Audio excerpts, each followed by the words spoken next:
കല്യാണി പ്രിയദർശൻ നായികയായി എത്തി super hero ചിത്രം ലോക തിയേറ്ററുകളിൽ പ്രദർശനം തുടരുകയാണ്. ഫാൻസി മാസ് ആക്ഷൻ ജോണറിൽ കൊമേഴ്സ്യൽ മീറ്ററിൽ എത്തിയ ചിത്രം പ്രേക്ഷക പ്രീതിയും നിരൂപക പ്രശംസയും നേടി ബോക്സ് ഓഫീസ് കളക്ഷനും ഒരുപോലെ നേടുന്നുണ്ട്. ഒരു സ്ത്രീ കേന്ദ്ര കഥാപാത്രമായി എത്തുന്ന ചിത്രത്തിനും തിയേറ്ററുകളിൽ മികച്ച കളക്ഷൻ നേടാനാകുന്നു എന്നത് സിനിമാ ലോകത്ത് പുതിയ ചർച്ചകൾക്ക് തുടക്കമായിട്ടുണ്ട്. സ്ത്രീകളെ മികച്ച കേന്ദ്ര കഥാപാത്രമായി അവതരിപ്പിക്കുന്ന ചിത്രങ്ങൾ മലയാളത്തിൽ ഉണ്ടാകുന്നില്ല എന്ന കുറച്ച് നാളുകളായി ചർച്ചകളുണ്ട്. 2024 മഞ്ഞുമൽ ബോയ്സും ആവേശവും ഭ്രമയുഗമെല്ലാം വലിയ വിജയം നേടുകയും മലയാള സിനിമ ആഗോളതലത്തിൽ ചെയ്യുമ്പോഴും മലയാള സിനിമയിലെ സ്ത്രീകൾ എവിടാ എന്നൊരു ചോദ്യം ഉയർന്നിരുന്നു.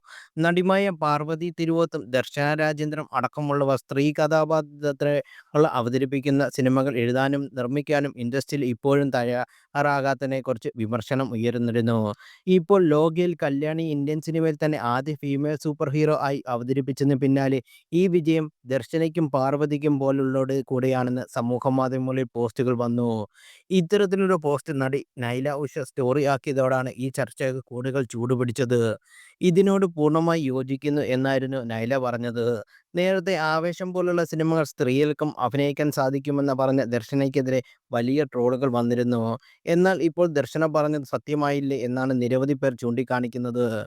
ഒരു നടി സൂപ്പർ ഹീറോ ആയാൽ ശരിയാകുമോ എന്ന ചോദ്യത്തിനുള്ള മറുപടി കൂടിയാണ് ലോക എന്നും വിലയിരുത്തലുകളുണ്ട്. സ്ത്രീകൾ കേന്ദ്ര കഥാപാത്രമായ തിയേറ്ററുകളിൽ വലിയ കളക്ഷൻ ഉണ്ടാകില്ല എന്ന് പറഞ്ഞവർക്കുള്ള മറുപടി കൂടിയാണ് ലോകയെ കാണുന്നുണ്ട്.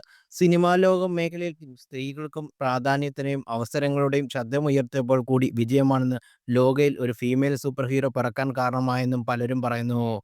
അതേസമയം നൈല ഉഷ പങ്കുവച്ച സ്റ്റോറിയും പാർവതിക്കും ദർശനയ്ക്കും എതിരെ ട്രോളുകൾ ഉപയോഗിക്കുന്നവരും ഒരു വിഭാഗം ഇറങ്ങിയിട്ടുണ്ട്. ഇവർ അനാവശ്യ ക്രെഡിറ്റ് തട്ടിയെടുക്കാൻ വന്നിരിക്കുന്നു എന്നായിരുന്നു ഇത്തരക്കാരുടെ വാദവും.